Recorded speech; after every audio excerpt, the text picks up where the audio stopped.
Bismillah ar-Rahman ar-Rahim. In the name of Allah, the Beneficent, the Most Merciful. I'd like to welcome you, dear viewers, to another in our series, In the Light of Islam. Assalamu alaikum wa rahmatullahi wa barakatuh. Allah's peace and blessings be on each and every one of you. As you know, our program is one where we try to answer the questions of our viewers. Questions which may be mailed in, they may be emailed in, they may be faxed in, or they may be called in over the telephone. However they get to us, we try to answer them for you.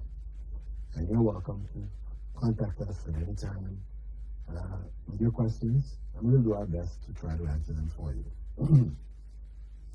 First question we have here today is one from Dubai, in which the writer, Jamil Muhammad, asks, Dear Dr. Bilal, are toys for children permissible in the home where you pray and not permissible in the masjid, that is, ones with eyes or images?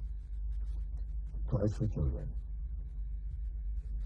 Well, the reason why this question is being asked is because of the general prohibition on the keeping of images. That is, keeping in our homes statues, figurines, photographs, paintings, drawings, etc., of living beings, which we place on the wall or in shelves or whatever. The general prohibition for these things are based on the Prophet ﷺ's statements concerning those who make images, that their punishment is the greatest of those who are punished on the Day of Judgment. The Prophet ﷺ said, أَشَدُّ النَّاسِ عَذَابًا يَوْمَ الْقِيَامَةِ الْمُصَوِّرُونَ. Those with the most severe punishment on the Day of Judgment are the image makers, those who make pictures and images, that is, of living things and beings. And of course, Prophet ﷺ had also said that the angels of mercy do not enter homes in which there are images. And so praying in the areas where there are images is considered to be disliked. I mean, unless a person has no other choice, and these images and such should be removed. Now back to the issue of toys. It is well known that the use of images for children is an exception from this general prohibition. But that is based on circumstances which existed in the time of the Prophet Muhammad ﷺ, wherein he found his wife Aisha, who was quite young at the time, having dolls, particularly a doll with horse with wings on the side, and he joked with her about it, and she said this was the horse of Prophet Sulaiman. Anyway, he did not object to her keeping these dolls.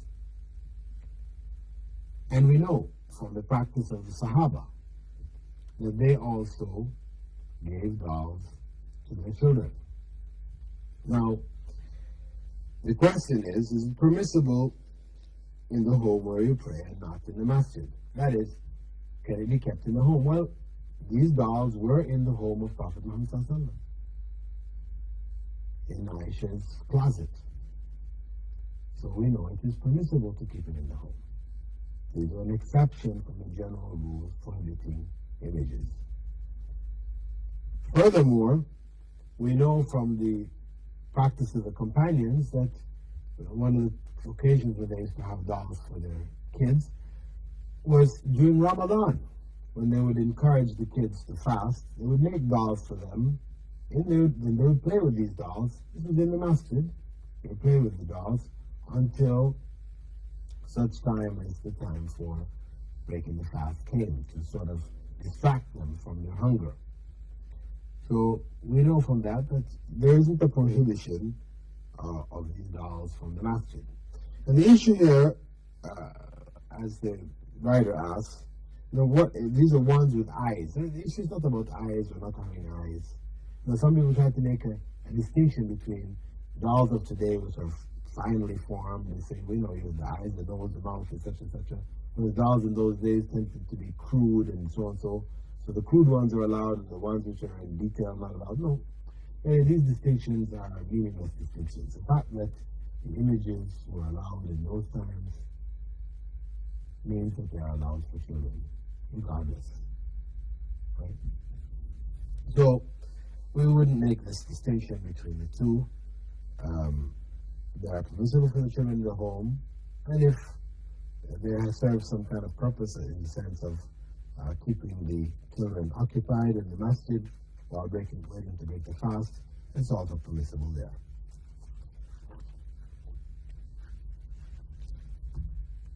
Question coming from Algeria. Dear Dr. Bilal, Assalamu alaikum wa rahmatullahi wa barakatuh. I have the two questions were one concerning praying the same prayer twice, and the other concerning women wearing nail varnish. Of course, there are other questions we have to look at from other places, but we'll try to answer these questions off first. First, can the same salah be prayed twice? The example given is a person prays at home alone. Salah al-Dhuhr, for example. Then he goes to the masjid and he finds that, the congregation, for whatever reason, was delayed and they're praying now. Can he join that prayer and pray Dhuhr again to get the reward of praying in jama'ah or in congregation? Well, this is not permissible. Prophet ﷺ had stated in authentic hadith that one should not pray the same obligatory prayer twice. However, if one goes to the masjid, having prayed, thinking that, for example, that they missed the congregational prayer, so they prayed at home and they went to the masjid and they found the congregational prayer on, they may join and pray that prayer as a voluntary prayer, as nafila. That is, their intention is not the compulsory prayer, but just general voluntary prayer. They may join the congregation on that basis.